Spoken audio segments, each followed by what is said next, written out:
അന്ന് വോട്ട് കിട്ടാൻ സ്ത്രീകൾ ദൈവങ്ങളായിരുന്നു. ഇന്ന് സൗജന്യത്തിന് പുറകെ നടക്കുന്ന വെറും സൗജന്യം മാത്രം തേടി നടക്കുന്ന മനുഷ്യരായി മാറിയിരിക്കുന്നു എന്നതാണ് UDF സർക്കാരിലെ മന്ത്രി നാട്ടിലെ സ്ത്രീകളെക്കുറിച്ച് പറയുന്നത്. KSRTC ബസ്സിൽ സൗജന്യം കൊടുക്കുന്നു, അതുകൊണ്ട് സ്ത്രീകളെല്ലാം ഇടിച്ചു കയറുകയാണെന്നാണ് പറയുന്നത്. പ്രൈവറ്റ് ആശുപത്രിയിലേക്ക് പോകത്തില്ല, എല്ലാം കൂടി സർക്കാർ ആശുപത്രികളുടെ വരാന്തയിൽ വന്ന് കെട്ടിക്കിടക്കുന്നു എന്ന് പറയുന്നു. നോക്കൂ എന്തൊക്കെയാണ് നാട്ടിലെ സ്ത്രീകളെക്കുറിച്ച് ഇവർ ധരിച്ചു വച്ചിരിക്കുന്നത്. നിങ്ങളുടെ സൗജന്യം തേടി നടക്കുന്ന മനുഷ്യരാണ് ഈ നാട്ടിലെ സ്ത്രീകളെന്നാണോ മന്ത്രി കരുതുന്നത്? അവർക്കും ആത്മാഭിമാനമുണ്ട് സാർ. നിങ്ങളാണ് അവരുടെ അടുത്ത് എന്ന് പറഞ്ഞത് ഞങ്ങൾ സൗജന്യം തരാം, KSRTC നിങ്ങളെ ഫ്രീ ആയിട്ട് കൊണ്ടുപോകാം, ഞങ്ങൾക്ക് വോട്ട് ചെയ്യൂ എന്ന്. എന്നിട്ടിപ്പോൾ അവരുടെ മേക്കിട്ട് കയറാൻ വേണ്ടി ചെല്ലുന്നു. ഇതൊക്കെ ഇവിടുത്തെ ന്യായമാണ് സാർ? അന്ന് പറഞ്ഞതൊക്കെ നിങ്ങൾ മറന്നോ? ഒന്ന് ഓർത്ത് നോക്കൂ. തെരഞ്ഞെടുപ്പ് പ്രചരണ സമയത്ത് നിങ്ങൾ ഈ നാട്ടിലെ ഓരോ വീടുകളിലും കയറി ഇറങ്ങി അവിടുത്തെ സ്ത്രീകളോട് പറഞ്ഞത് എന്താണെന്ന് എന്നിട്ട് ചിന്തിക്കൂ. ഇപ്പോൾ പറഞ്ഞുകൊണ്ടിരിക്കുന്നത് എന്താണെന്നും. എന്തൊക്കെയായിരുന്നു? ബാക്കി കിട്ടുന്ന പണം ചിട്ടിയിലിടാം, ബാങ്കിൽ വെക്കാം, ലോക്കറിൽ വെക്കാം. നോക്കൂ, ഇപ്പോൾ നിങ്ങൾ വെറും കറിവേപ്പിലകളായി മാറിയിരിക്കുന്നു ഈ നാട്ടിലെ സ്ത്രീകൾ എന്നതാണ് അവസ്ഥ. ഇതാണ് UDF സർക്കാരിന്റെ നിലപാട്. മന്ത്രി പറഞ്ഞിരിക്കുന്നത്. സംഭവം വിവാദമായതോടെ ന്യായീകരണവുമായി മന്ത്രി രംഗത്ത് വന്നു. പറഞ്ഞതിൽ ഉറച്ചു നിൽക്കുന്നുവെന്നാണ് CP ജോൺ പറഞ്ഞിരിക്കുന്നത്. സ്ത്രീകളുടെ ദാരിദ്ര്യത്തെക്കുറിച്ചാണ് സംസാരിച്ചതെന്നായിരുന്നു മന്ത്രിയുടെ ന്യായീകരണം. അത് തെറ്റിദ്ധരിച്ചിട്ട് പറഞ്ഞതായിരിക്കും. ഞാൻ പ്രസംഗിച്ചത് അങ്ങനെയല്ല. പ്രസംഗിച്ചതും ഞാനെടുക്കുന്ന വളരെ കൃത്യമായ നിലപാട് പ്രിയദർശിനി ബസ്സിൻ്റെ വിജയം അല്ലെങ്കിൽ ആ സ്കീമിൻ്റെ വിജയം നമ്മുടെ ദാരിദ്ര്യത്തിൻ്റെ പ്രതിഫലനമാണ്. ഞങ്ങളുടെ വിജയമല്ല.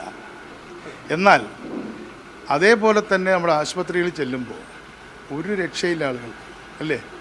അവിടെ ഒരു വരാന്തയിൽ പോലും കിടക്കാൻ നിർബന്ധിക്കപ്പെടുകയാണ്.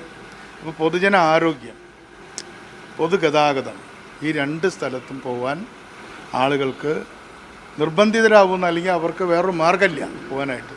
ഇതാണ് ഞാൻ പറഞ്ഞതിൻ്റെ കൃത്യമായ സ്പിരിറ്റ്. അദ്ദേഹത്തിന്റെ ആദ്യത്തെ വാചകം കേട്ട എല്ലാവർക്കും മനസ്സിലാകും അതിലൊരു തെറ്റിദ്ധാരണയുമില്ല. ഞങ്ങൾക്ക് തെറ്റിദ്ധാരണയില്ല, തെറ്റിദ്ധരിച്ച് പറഞ്ഞതുമല്ല. താങ്കളുടെ വാചകങ്ങളിൽ നിന്ന് സ്ത്രീകളോടുള്ള പരിഹാസം വളരെ വ്യക്തമാണ്. ഇനി ആശുപത്രിയിൽ പോകുന്നതിനെക്കുറിച്ച്, സർക്കാർ ആശുപത്രിയിൽ പോകുന്നതിനെക്കുറിച്ച്, ലോകത്തെ ഏറ്റവും മികവുറ്റ പൊതുജനാരോഗ്യ സംവിധാനങ്ങളിൽ ഒന്നാണെന്നേ കേരളം. അതുകൊണ്ടാണെന്നേ ഇവിടെയുള്ള മനുഷ്യർ സർക്കാർ ആശുപത്രികളിലേക്ക് പോകുന്നത്. അല്ല താങ്കൾ പറഞ്ഞതുപോലെ ഈ സൗജന്യം തേടി നടക്കുന്നവരായതുകൊണ്ടല്ല, മികവുറ്റ ചികിത്സ ഒരുക്കുന്ന ഒരു സംവിധാനം ഇവിടെ ഉള്ളതുകൊണ്ട് തന്നെയാണ്.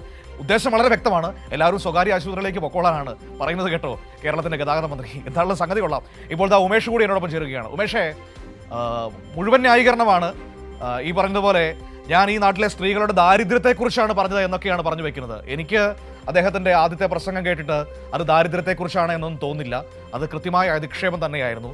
ഈ KSRTCയിലെ കംപ്ലീറ്റ് സംഗതിയും കയ്യിൽ നിന്ന് പോകുന്നതിൻ്റെ ഒരു ഫ്രസ്ട്രേഷൻ ആയിട്ടാണ് എനിക്ക് തോന്നിയത്. ഇന്നിപ്പോൾ ന്യായീകരിച്ചുകൊണ്ട് അദ്ദേഹം പറഞ്ഞത് എന്തൊക്കെയാണ്? മനു, അത് തന്നെയാണ്. അദ്ദേഹം ഇതിനെ തീർത്തും ന്യായീകരിക്കുന്ന നിലപാട് തന്നെയാണ് ഇന്ന് മന്ത്രി CP ജോണിന്റെ ഭാഗത്തു നിന്നുണ്ടായത്. അദ്ദേഹത്തിന്റെ പ്രസംഗം വളച്ചൊടിച്ചു എന്നൊക്കെയാണ് പറയുന്നത്. അതിലൊരു വിരോധവുമില്ല എന്ന് അദ്ദേഹം പറയുന്നു. അതായത് എന്താണോ താൻ പറഞ്ഞത് ആ പരാമർശത്തിൽ ഉറച്ചു നിൽക്കുന്നു. അത് വിവാദമാണെങ്കിൽ അങ്ങനെ അതിൽ നിന്ന് ഒരടി പിന്നോട്ട് പോകാൻ തയ്യാറല്ല, പറഞ്ഞ പരാമർശത്തിൽ ഉറച്ചു നിൽക്കുന്നു എന്ന് പറഞ്ഞുകൊണ്ടാണ് അദ്ദേഹം തുടങ്ങുന്നത്. എന്നിട്ട് അദ്ദേഹം വിശദീകരിക്കുന്നത് കേരളത്തിലെ സ്ത്രീകളുടെ ദാരിദ്ര്യാവസ്ഥയെ കുറിച്ചാണ് താൻ സംസാരിച്ചത്. അതുകൊണ്ടാണ് അങ്ങനെ അവർ ഈ പ്രിയദർശിനി ബസ്സിൽ കയറുന്നവരുടെ എണ്ണം കൂടാൻ കാരണം. ഈ ഉമേഷേ, കേരളത്തിലെ സ്ത്രീകളുടെ ദാരിദ്ര്യാവസ്ഥയെക്കുറിച്ച് മന്ത്രി സംസാരിക്കേണ്ടത് ഇങ്ങനെയാണോ? സൗജന്യം കൊടുക്കുന്ന KSRTCയിൽ സ്ത്രീകൾ ഇടിച്ചു കയറുകയാണ് എന്നാണോ പറയേണ്ടത്? അങ്ങനെയാണോ ഒരു ദാരിദ്ര്യം എന്ന് പറയുന്ന ഒരു ലോകം മുഴുവനുള്ള ഒരു പ്രശ്നത്തെ അഭിസംബോധന ചെയ്യേണ്ടത്? ഈ വിധത്തിലാണോ? അതൊരു പ്രധാനപ്പെട്ട വിഷയമല്ലേ ഉമേഷ്?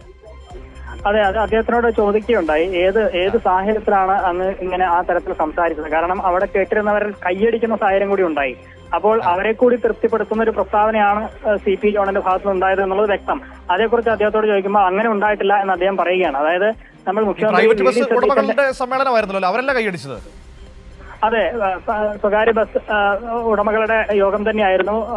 ആ യോഗത്തിലാണ് അവരെ കൂടി തൃപ്തിപ്പെടുന്ന തരത്തിൽ മന്ത്രി സംസാരിക്കുമ്പോൾ ആ മന്ത്രി പറഞ്ഞത് കേട്ട സന്തോഷത്തിലാണ് അവർ കൈയടിച്ചതെന്നുള്ളത് വ്യക്തം. ശരി ഉമേഷ്, ഏതായാലും അവർ ഒന്ന് കൈയടിച്ചതിന്റെ ഒന്ന് പായസം വെച്ചതിന്റെ ക്ഷീണമാണ് ഇപ്പോൾ അനുഭവിച്ചുകൊണ്ടിരിക്കുന്നത്. പ്രൈവറ്റ് ബസ്സിൽ കയറാൻ ആളില്ല, അത് അനുഭവിച്ചുകൊണ്ടിരിക്കുകയാണ്. അതിലൂടെയാണ് വീണ്ടും കൈയടി വന്നിരിക്കുന്നത്.